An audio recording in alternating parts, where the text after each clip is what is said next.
Hi, I'm Al Holman with the Markus of Americus Project, and Uncle Al says, today we're talking about questions for candidates.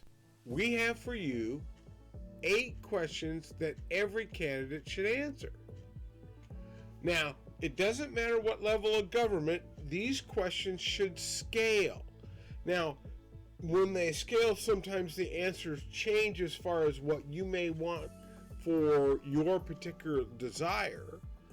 A congressperson is a lot different than the district attorney in your particular county, or any other office like the dog catcher, if that's elected in your particular jurisdiction.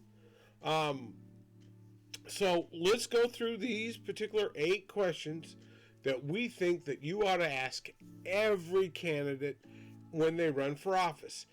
It's election season. It's the off-year election, and we thought it was important to get this out to you now.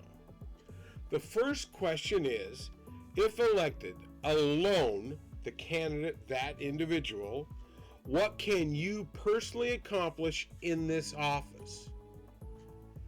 What can they, the individual running, personally accomplish? Now, we asked this question from Marcus to get an understanding of the candidate's knowledge of the office's authority and limitations. A lot of times, this happens a lot with folks that run for Congress. I'm gonna do this. They're just one vote among over 400. They don't have that kind of power most of the time that they're talking about. So you need to be wary of that. Understand the limitations of offices and hope that the people running for them understand it too. Question number 2.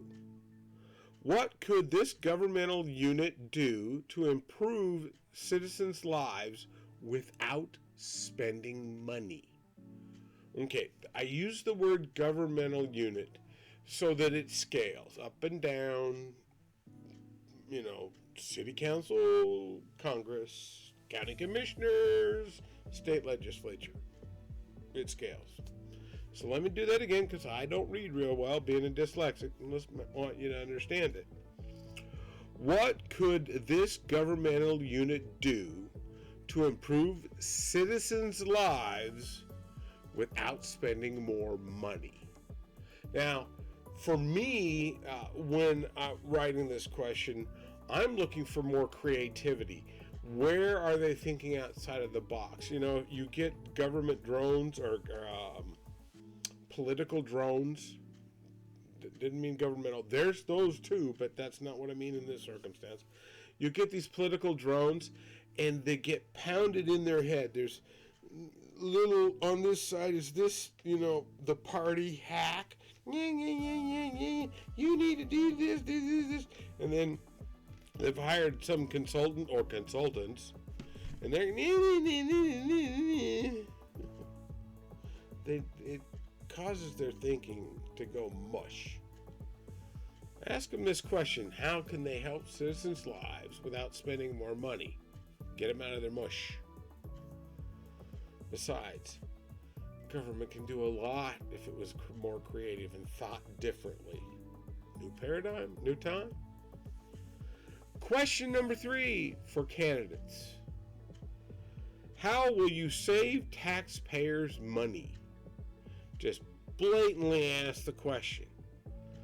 We're talking about saving money, not making lives better, nothing like that. It's just where can they save money? You want to start them out in that mode. They'll spend more. The system's designed to spend more. You're not supposed to know that. The system's designed to spend more money. So if you at least start them out with a little bit of thinking about that, then hopefully you can come back to them and remind them. You can re-ask these questions to kind of reinforce that and get them back into a lane we want them. The next question is more, number 4, is designed to bring out a little bit of their personality, and also to kind of give you a sense of what the expectation you can have of them when there's a problem. What was the last time you publicly admitted a mistake?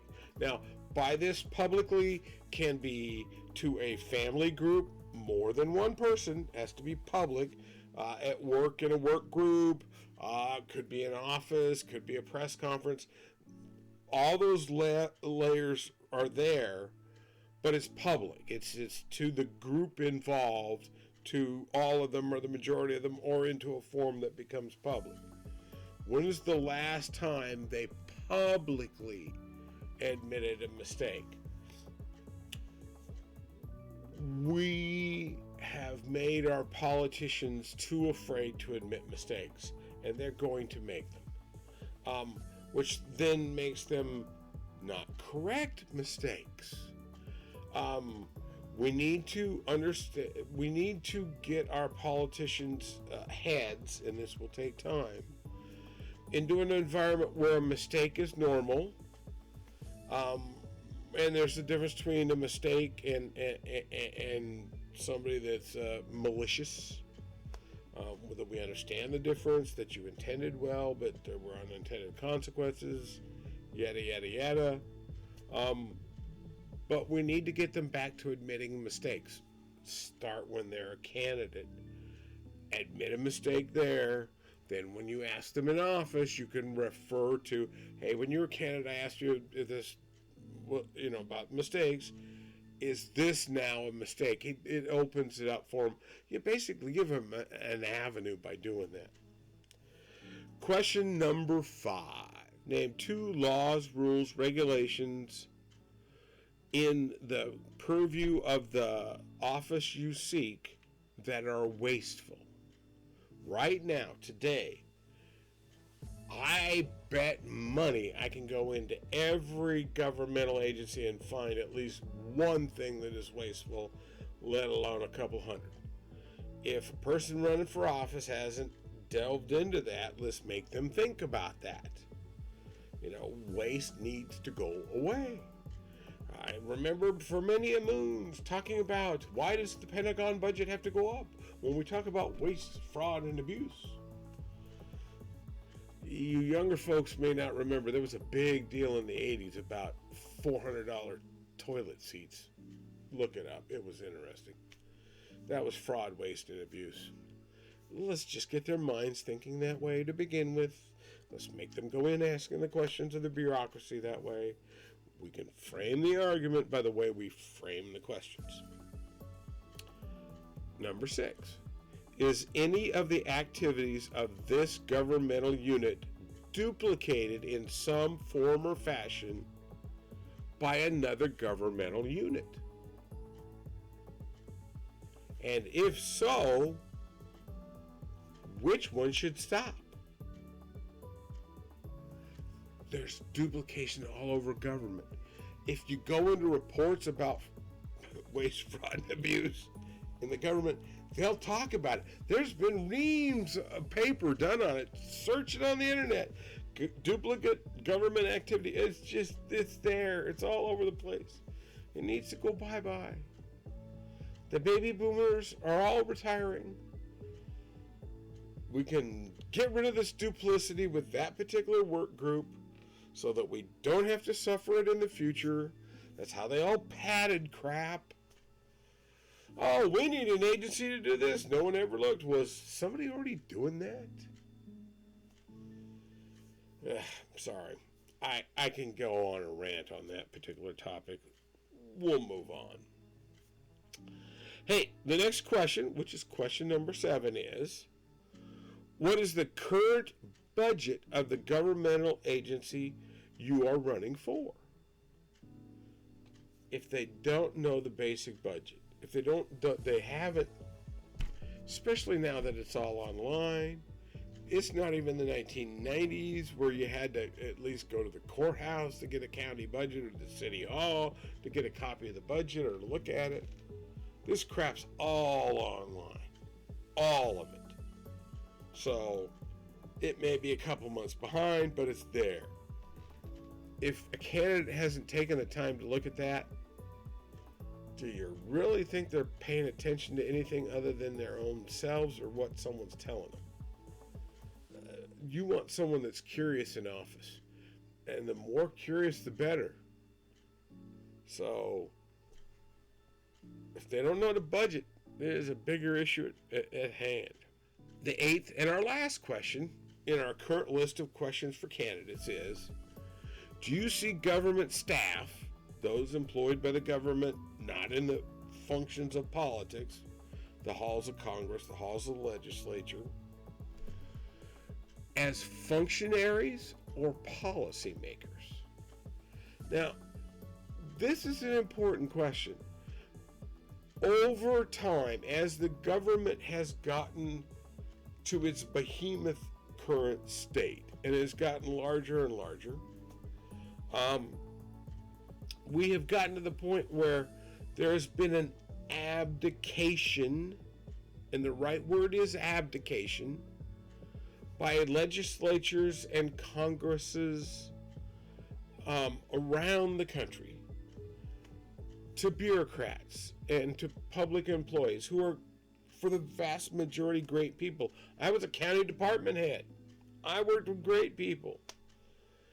And I worked with people that shouldn't have been there any damn day of the year.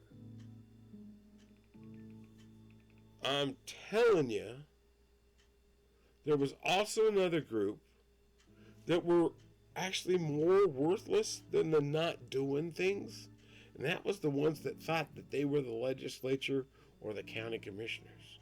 Well, this is my department, and they'll be gone in 4 years, and I'll go back to doing what I'm doing. Them people are out there. They have created fiefdoms. They've created their own domains. Some may say that even one short physician is the ultimate of these particular characters that are not acting as functionaries, which is, I pay you to be the best epidemiologist, I pay you to be the best road engineer, I pay you to be the best doctor at the health clinic, I pay you to be the best garbage man, I pay you to be the best forest ranger. You don't make policy? That's not your gig. You can run for office, answer our questions, and a bunch of others from other people, and then that's your gig. You need to ask candidates these questions now, because they'll get into office, and then what happens is political people can't know everything about every part of government because it's too damn big. It is.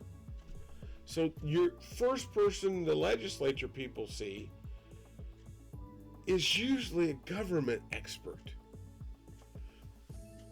And their expertise may be tangential, and it's always from the agency's viewpoint. Do you see a problem with the system here? If they're functionaries, they're doing a job, they got given a gig, they've got a statute to follow. Congress didn't put down as the secretary may determine. No, Mr. Congressman, when you say the secretary must determine, you're giving up your authority. Please, ask candidates about it. It's a bigger deal than you realize, and it's important. We, at the Markus of Americus Project, want to put politics back into the lane it belongs, and it starts with our candidates. And asking questions like these that make them either think going in, set a mindset, set an expectation, that you're paying attention, and that you, the good citizens of whatever country, domain, kingdom, whatever, want a good servant, wants what they're voting for. hopefully these will help get you that. Hey, I'm Al Holman from the Markus of Americus Project, also known as Uncle Al. Again, you can catch Uncle Al with these kind of videos. And there's also more about the Markus of Americus Project, like the Digi Caveat Emptor video, where I talk about it's you're responsible for sussing out the digital crap that comes out at you. You suck out of the fire hose and don't put a strainer or a flow restrictor on it. You drowned. It's your own damn business. Digi Caveat Emptor, the digital buyer beware. Look it up. Be a better consumer. But that's amongst other things. Hey, I'm Al. We're trying to put politics back in the lane it belongs. And until we make another Markus of Americus video, we'll see you then. Bye.